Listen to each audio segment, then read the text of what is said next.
welcome back. If it has joined us, you're watching Channels Television, celebrating 21 years of professional broadcasting. This is the News at 10, a reminder of our major stories tonight. Human Rights Watch report accuses Nigerian security forces and government officials of sexual exploitation of female internally displaced persons in camps in the northeast. President Buhari orders the Inspector General of Police and some governors in the northeast to immediately begin investigation into a report by Human Rights Watch. EFCC arraigns former governor of Abia State, Mr. Orji Kalu, over alleged diversion of 3.2 billion naira from the state's treasury while he was governor. And Iraqi special forces advanced towards the outskirts of Mosul, set to enter into the city held by Islamic State fighters in a matter of hours.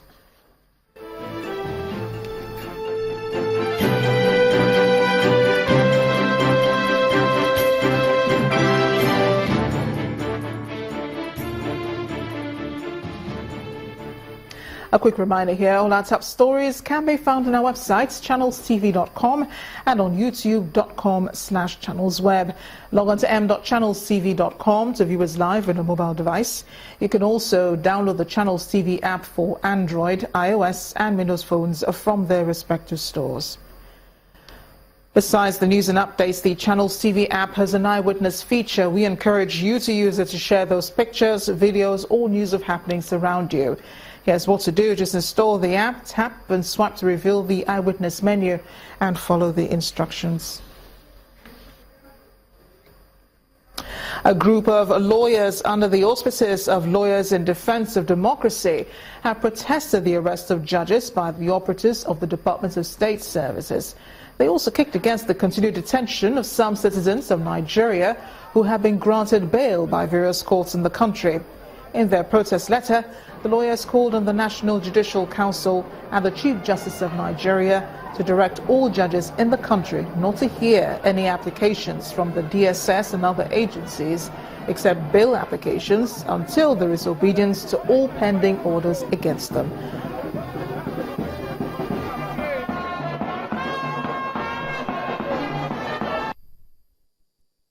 A judge who takes money to deny an innocent man justice is a very evil person. And at the same time, a member of the executive or an agency of the executive, that when bail or judgment is given in favor of somebody and then you don't allow the person to enjoy the fruit of his judgment, is also corrupting the judicial process. So we are here to ask the National Human Rights Commission to intervene in this growing culture of abuse of human rights and also the ongoing attempt to stampede the judiciary. 2/3 of the work of the Human Rights Commission is a little bit illegal and judicial. If the judiciary is stampeded and made to look like classroom where people go to primary school lessons, definitely the Human Rights Commission will have a difficult time enforcing most of its functions. So we are appealing to you to use your good position to intervene and ensure that the executive complies with issues of human rights and obedience to lawful judgments of the courts. We will not breach the rule of law. We will ask other parties to respond. And where the other party responds, and we do at the end of our investigation, vis-a-vis the contents of your complaint, I can assure you that the National Human Rights Commission of Nigeria will not hesitate to come out strongly and take a decision that will enforce the rights of the Nigerians that you seek to protect their rights by submitting this complaint. Let's take it out to Abuja, where Gloria Mizoke standing by with more on the news at 10. Hi, Gloria. Hello, Amarachi. Well, 2 alleged notorious gang leaders, earlier declared enemies of the state for refusing to accept the Rivers State government's Amnesty program, have finally laid down their arms. The duo led hundreds of alleged cultists and gang members from Ikwere and Obiakpo local government areas to embrace peace as the 3-month grace period given by the state government draws closer. The rowdy scene. Cultists and suspected criminals from Ikwere and Obiakpo communities of Rivers State in their unruly nature, are here to accept the amnesty program proposed by the state government. Camera lights are needed as daylight begins to fade away on the raining evening. We hereby proclaim amnesty on you and the entire members of your group. From today henceforth, do not go back to cultism, do not go back to criminality, do not go back to violence. Known as Italian, the repentant notorious cultist Justice Amadi this time accepts the amnesty offer from the special advisor to the governor, having earlier rejected the proposal. By the grace of God, you have been granted state pardon. I want to use this opportunity to inform everybody that is here that from today I am no longer Italian. Call me by my name, Justice. More arms are surrendered as more cultists enlist for pardon.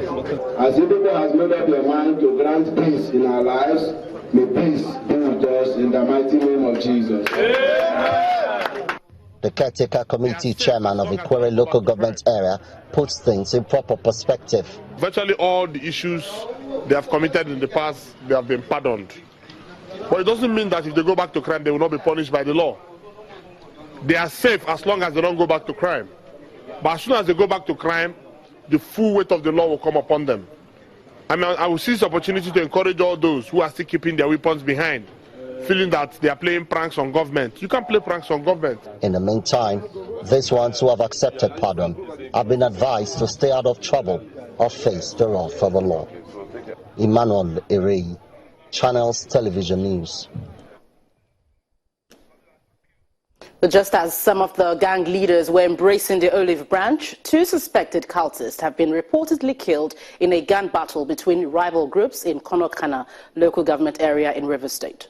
Confirming the incident, the State Public Police Relations Officer, Namdi Oboni, told our correspondents that the 2 victims were killed when a rival cult group stormed the area around midnight.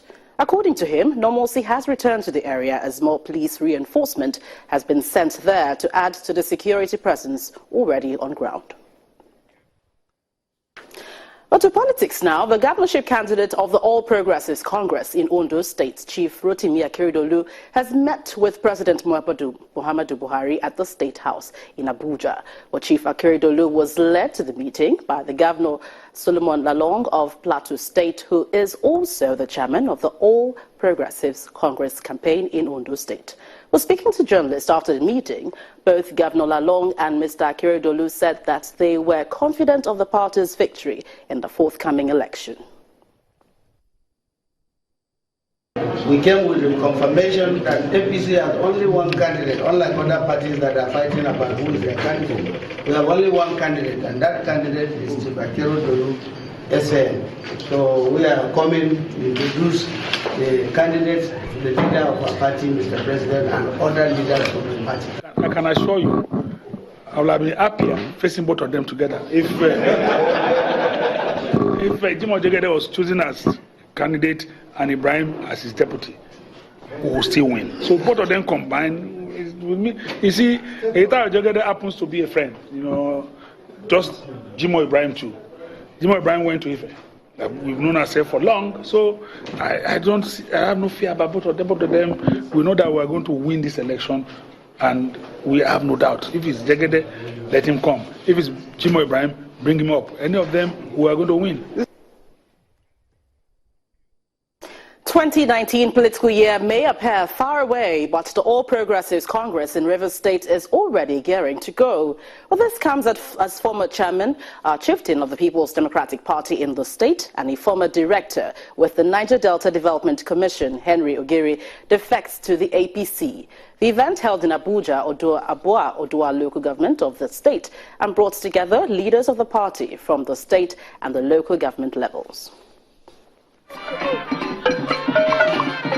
A local melody sets the tone for this political event at Odua local government area of the state. Men, women, youths, children, and the elderly gather to witness the defection ceremony of a former PDP chieftain and the director of finance of the NDDC to the APC.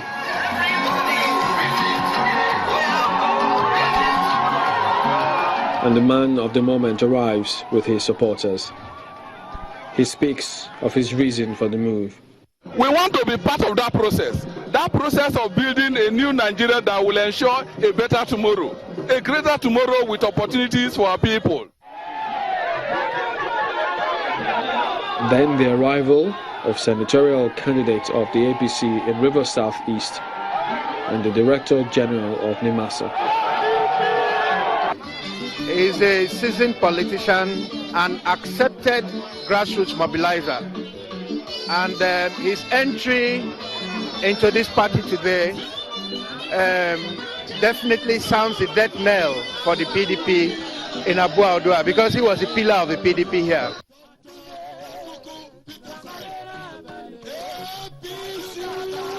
Attention shifts to the podium as party leaders sing and dance.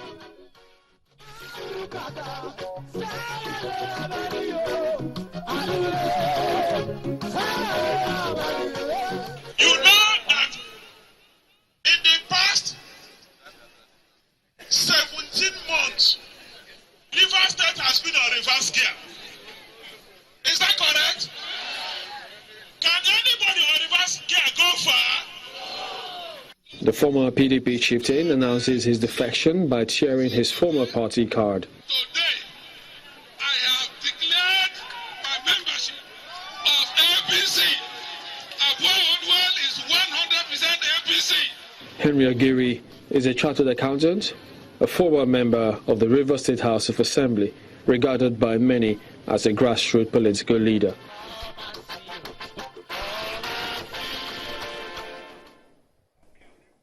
Well, that's it from the nation's capital. It's back to you, Amarachi. Thanks a lot, Gloria. And the Minister of Power, Works and Housing has promised the completion of 30 megawatts Gurara hydropower plants in Kaduna by early next year. Speaking to journalists during an inspection tour of the project, Mr. Babatunde Fashola says the additional power from the hydropower plants will boost efforts to stabilize power supply in the country. He also hailed the federal government's efforts at increasing power generation, saying with wind power being developed in Katsina and the Gurara, Shiruru and Kashimbala hydropower projects, the nation's energy mix is slowly coming together. This is the proposed 30 megawatts Gurara hydropower plant in Kaduna State. When completed, the additional power produced from this plant would improve and stabilize power supply in the country. The Minister of Power, Babatunde Fashola, with his team of experts, are inspecting the level of work done on the plant. He says the project, which is expected to be completed early next year, is also a source of transporting energy through to Kaduna and Mando substations to connect the Kaduna power plant. The last mile of this project now is a part you asked me, why should we continue with this? The reason we should continue with it is that you've seen 3 turbines inside. Each one has 10 megawatts of power to generate. So that's 30. Add to 40 yesterday, add to 215 in Kaduna, and so on and so forth. It brings you back to where we started this journey from.